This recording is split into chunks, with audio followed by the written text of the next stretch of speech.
C'est parti, let's go. Alors, tout d'abord, on va venir placer les deux pieds sur le sol, ok? Tes mains sont déposées à l'arrière de ton corps, de tes fessiers, les doigts de main vers les fessiers. Tu presses dans le sol pour venir ouvrir ici la poitrine, la cage thoracique, ok? Et on va venir faire des petits mouvements d'essuie-glace. On va amener les genoux vers la droite, le fessier gauche se décolle du sol, puis vers la gauche. Et dans ce cas, le fessier droit se décolle du sol. Ok. N'hésite pas à écarter davantage les pieds. Si les genoux ne viennent pas se coller au sol, c'est pas grave du tout. Ce qui est important, c'est de juste créer du mouvement dans les articulations des hanches, ok? Rotation interne, rotation externe. On ne s'affaisse pas, le dos est toujours bien droit, ok? On n'est pas comme ça, on est toujours fier. On fait du bien ici à notre corps, à nos articulations. Ok, super. Si on veut se challenger un petit peu, on peut venir faire la même chose en posant nos deux mains devant notre poitrine, ok? Et ici, on vient ouvrir d'un côté, de l'autre. Donc si tu avances, c'est normal. Ok.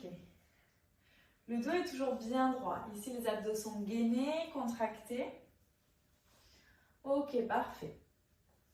Ensuite, on va venir presser pareil avec nos mains dans le sol. On va inspirer, lever ici la poitrine en position de la table renversée. Et on expire. On lève, on baisse. On lève, je te montre sur le côté. On lève, on baisse. Encore. On lève, on baisse. On lève, on baisse. Ok, super. À présent, tu peux venir te positionner à quatre pattes. Les mains pressent dans le sol. Ici, le dos est droit. Les genoux sont écartés, largeur de hanche.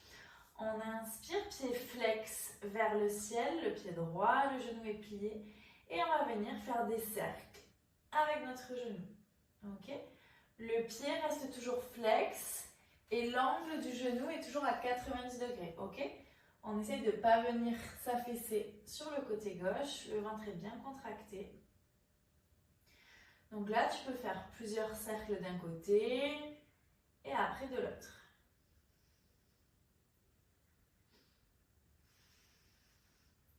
Essaye d'aller vraiment lentement pour ouvrir la hanche dans toutes les directions.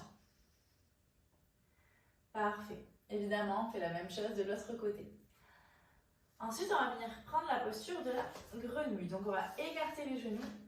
Alors, essayez de vous mettre dans la longueur de votre tapis pour ne pas avoir mal aux genoux. Donc, je le fais comme ça pour vous montrer. Vous écartez les genoux, vous posez les avant-bras sur le sol. Vous ouvrez un petit peu les pieds.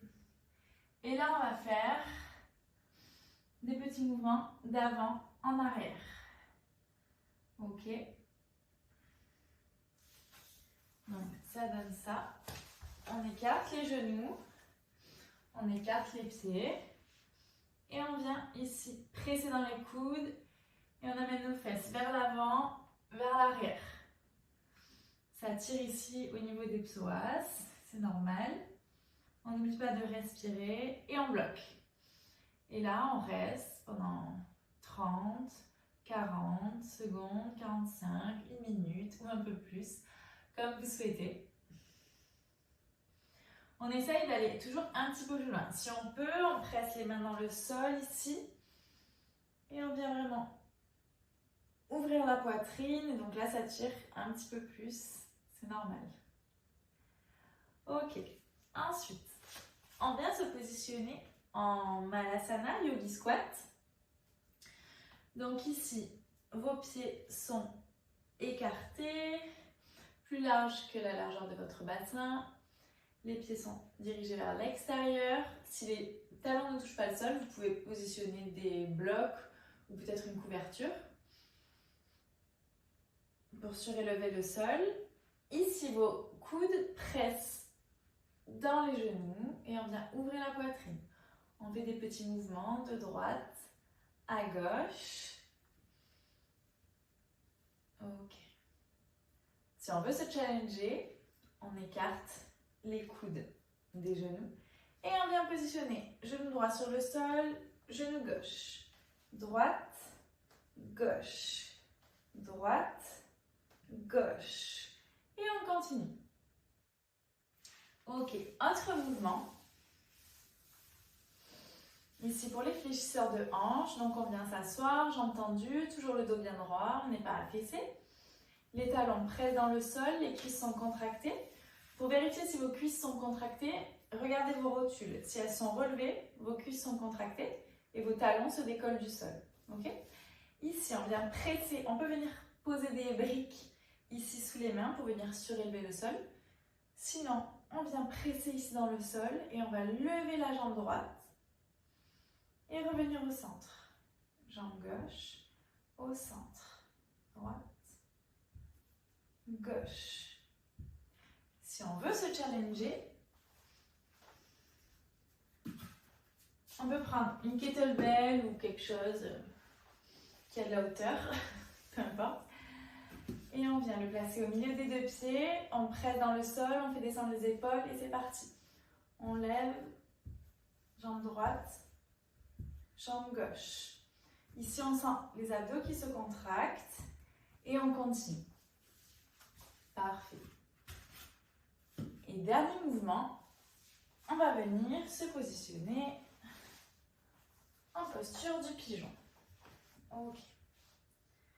Donc, si le fessier ne touche pas le sol, n'hésitez pas à positionner pareil un coussin ou une brique.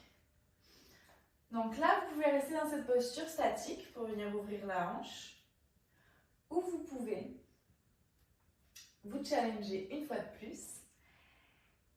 Inspirez, expirez, venir amener la jambe arrière à l'avant et on va échanger. Ok, je vous montre avec un petit peu plus de dynamisme.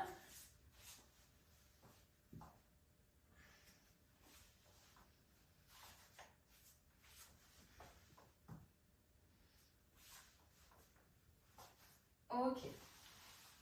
On change d'un côté ou de l'autre. Si on veut, on peut rester en posture du pigeon. Ok. Venir vers l'avant, relever le buste. Vers l'avant, relever le buste. Pour créer un peu d'espace dans la colonne vertébrale.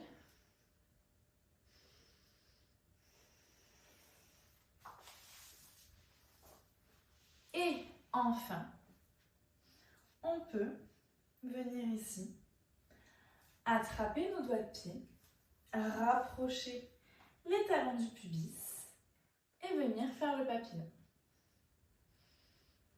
Okay. On peut commencer doucement et accélérer un petit peu plus jusqu'à ce que vos genoux viennent toucher le sol.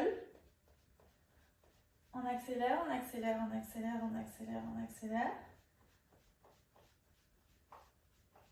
Et si vous écoutez, vous pouvez entendre les genoux qui viennent toucher le sol.